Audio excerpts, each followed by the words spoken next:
Everyone, very good evening to you all. I hope आप सब बढ़िया होगे, चंगे होगे एंड अपनी प्रिपरेशन, अपनी पढ़ाई बढ़िया तरीके से आगे बढ़ा रहे होंगे। जैसे कि हमें पता है 30th ऑफ दिसंबर को या 31st भी बोल सकते हैं, आधी रात में ये नोटिफिकेशन आया था उत्तराखंड का। एंड यस, सीटें कम है, डेफिनेटली कम है। उम्मीद कर रहे थे हम कि कम से कम 20-25 सीटें तो होनी ही चाहिए, बट आई सिर्फ 13 सीटें हैं। डेफिनेटली सीटें कम है, बट 13 जज तो बनने वाले हैं। 13 लोग तो हैं जिनको जज बनना है वहां पर। अगेन यहाँ पर कोई डेट नहीं आई है, तो आप देखोगे कि सिर्फ महाराष्ट्र है जिसने अभी तक डेट दी है, दैट इज 12 मार्च, प्रीलिम्स की बात कर रहा हूँ। उसके अलावा एमपी हो, उसने डेट नहीं दी है। Same goes for Uttarakhand as well. Again एक डिस्क्लोजर, या आप समझ सकते हो एक तरह से जो वार्निंग टाइप आजकल चल रही है, दैट इज कोविड। हमें पता है कि बहुत सारे केसेस कोविड के आ रहे हैं, तो there is a chance, again कोई गारंटी नहीं है इस चीज में, ये सब कुछ डिपेंड करेगा कि अगले 25-30 दिन या अगले 1-1.5 महीना किस प्रकार से बीतते हैं और कोविड की सिचुएशन किस तरह होती है हमारे देश में, राइट। स्पेशली अगर हम बात करें इन पर्टिकुलर स्टेट्स में जहाँ के एग्जाम्स हो रहे हैं, राइट, वहां पे कोविड की सिचुएशन क्या होती है, इस पे डिपेंड करेगा कि डेट क्या आती है, राइट। जैसे हमें पता है कि जो एमपी का नोटिफिकेशन था वो आ गया था 2020 में सितंबर में, लेकिन एग्जाम हुआ था प्रीलिम्स का मार्च में। उसके बाद फिर मेंस एग्जामिनेशन में भी लंबा गैप हो गया था, जो कि 25-26 सितंबर को हुआ था। तो आप देखोगे कि 6-6 महीने के गैप हो गए थे, राइट। तो अगेन यहाँ पे कोई डेट नहीं है, बट हम एक रफ आइडिया लेके चल सकते हैं कि 90 दिन के अंदर हो जाना चाहिए। उसमें वहां पर वही कोविड का थोड़ा सा इशू है, सिचुएशन है। Otherwise there is a good enough chance कि 90 दिन में हो जाना चाहिए। कोई डेट नहीं दी है, बट हम इस तरह का प्रिजम्पशन रखेंगे।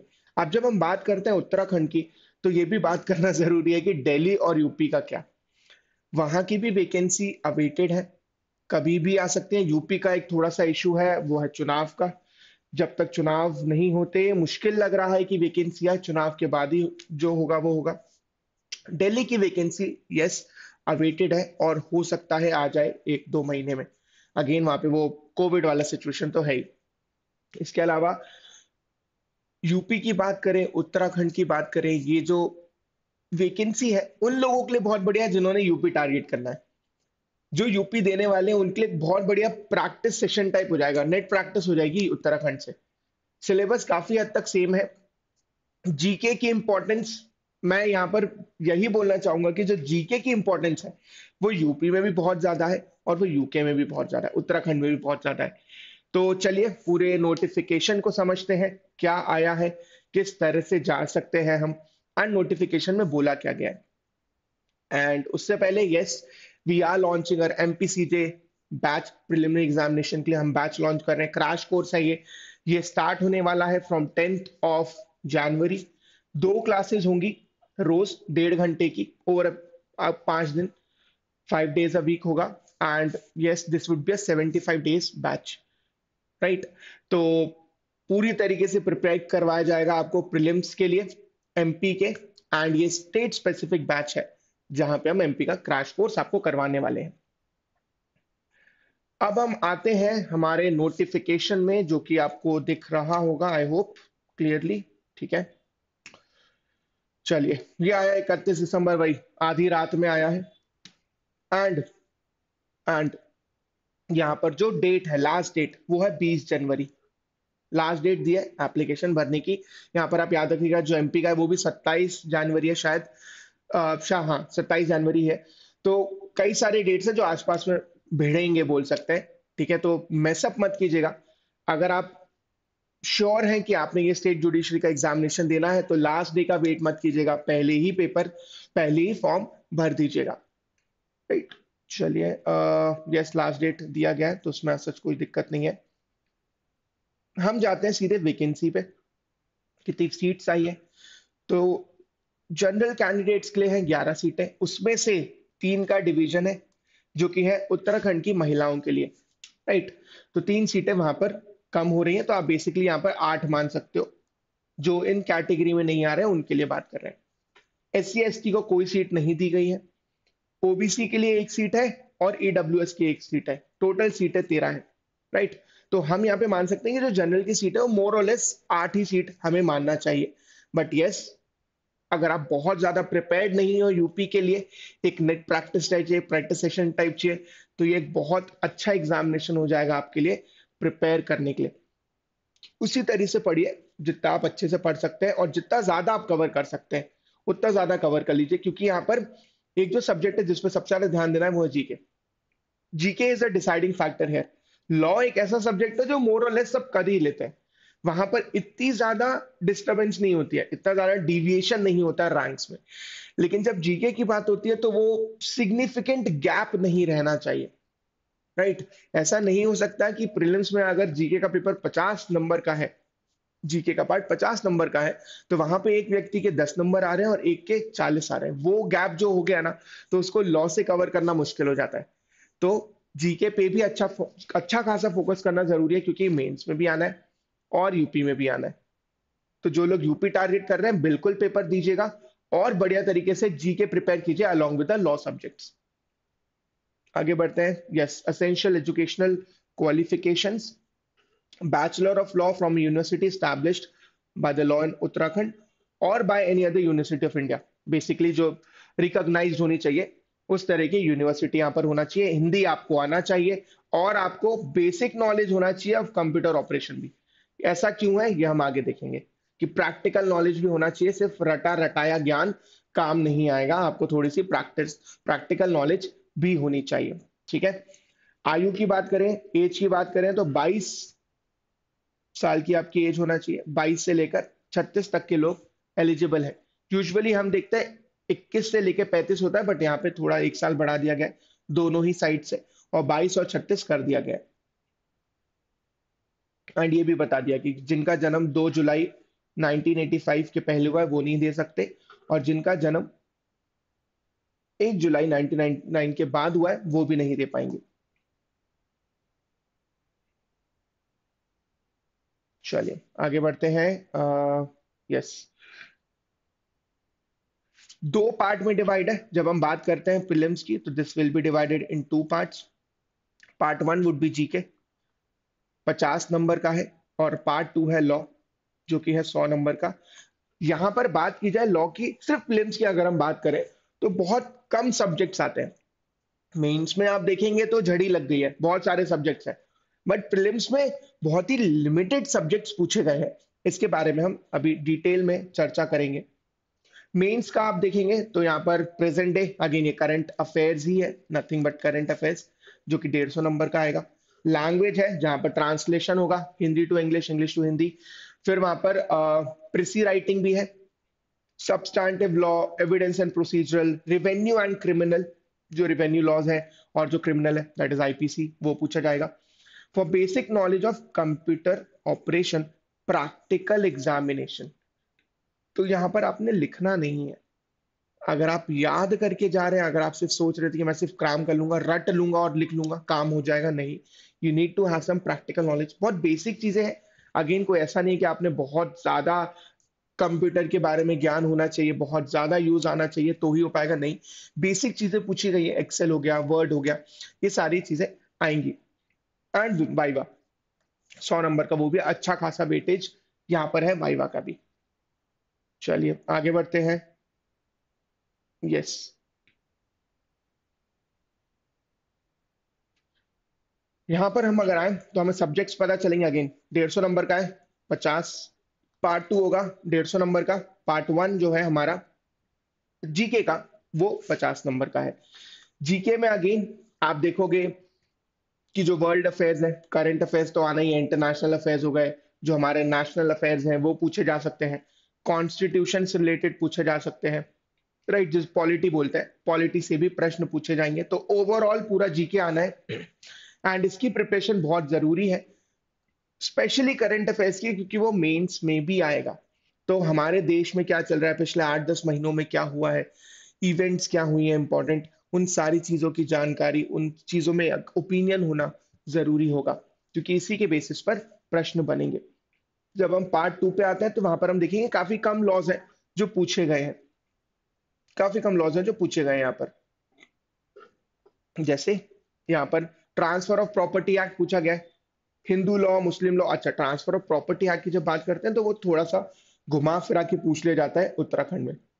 थोड़ा सा टफ बना देते हैं, राइट। प्रैक्टिकल बेस्ड क्वेश्चन आते हैं, थोड़ा सा मोल्ड करके क्वेश्चंस पूछे जाते हैं। मुस्लिम लॉ में भी यही चीज है, क्वेश्चन थोड़ा सा घुमा के पूछते हैं, थोड़ा सा टफ क्वेश्चंस बन जाते हैं, इसलिए डिटेल में नॉलेज होना, डेप्थ में नॉलेज होना और कॉन्सेप्ट पता होना जरूरी है। Evidence act, CrPC, IPC, CPC, ये चार तो ऐसे हैं कि कॉमन है, इसमें कोई डिविएशन नहीं है। ये तो आपने हर स्टेट के लिए ही पढ़ना है, ये तो मिनिमम रिक्वायरमेंट है जो आना चाहिए हर तरीके से, प्री हो, मेंस हो या इवन इंटरव्यू हो, वहां पर भी। तो इन चारों में कोई दिक्कत नहीं है, कुछ नयापन नहीं है जो है। टीपीए भी आप देखेंगे कि ऑलमोस्ट हर स्टेट में ही पूछा जाता है, बहुत कम स्टेट है जहाँ पे टीपीए नहीं पूछा जाता है। Hindu law, Muslim law, yes this is extra, but UP में भी अच्छा खासा वेटेज है, पढ़ना ही है। एंड मुस्लिम लॉ का थोड़ा सा ध्यान रखिएगा, क्वेश्चंस थोड़े घुमा के आते हैं जैसे कि आपको बताया गया। अब हम बात कर रहे हैं मेंस की, तो 150 नंबर का होगा हमारा करंट अफेयर्स। जो लैंग्वेज है वो होगा 100 नंबर का। सब्सटैंटिव लॉ 200 नंबर का, इसमें सब्जेक्ट्स क्या क्या आएंगे वो हम अभी देखेंगे। एविडेंस एंड प्रोसीजर ये सब हम देख चुके हैं, चलिए सब्जेक्ट्स पे आते हैं सीधे। लैंग्वेज में हमें बताया गया है कि translation Hindi to English, English to Hindi दोनों ही आना चाहिए, अलॉन्ग विथ प्रेसी राइटिंग जो कि होगा 40 नंबर का, ठीक है। सब्सटैंटिव लॉ में कौन से सब्जेक्ट्स पूछे जाएंगे? कॉन्ट्रैक्ट्स हो गया, पार्टनरशिप हो गया, easement and torts, TPA, equity and trust पूछा जा रहा है, right. Principles of equity with reference to law of trust, equity and trust दोनों आ जाएगा। SRA, Hindu law and Muslim law, तो ये हमें सब्सटैंटिव लॉ में पूछा जाएगा जो कि 200 नंबर का है। एविडेंस एंड प्रोसीजर में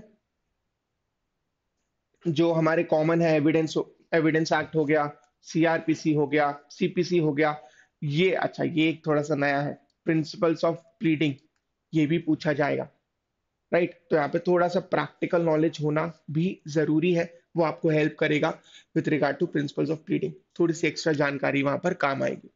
अगेन ऐसा जरूरी नहीं कि होना ही चाहिए, बट हाँ अगर है तो वो थोड़ा सा एक एडवांटेज देगा, एक एज देगा आपको। For basic knowledge of computer operation practical examination, जब हम इसकी बात करते हैं तो ये 40 नंबर का होगा।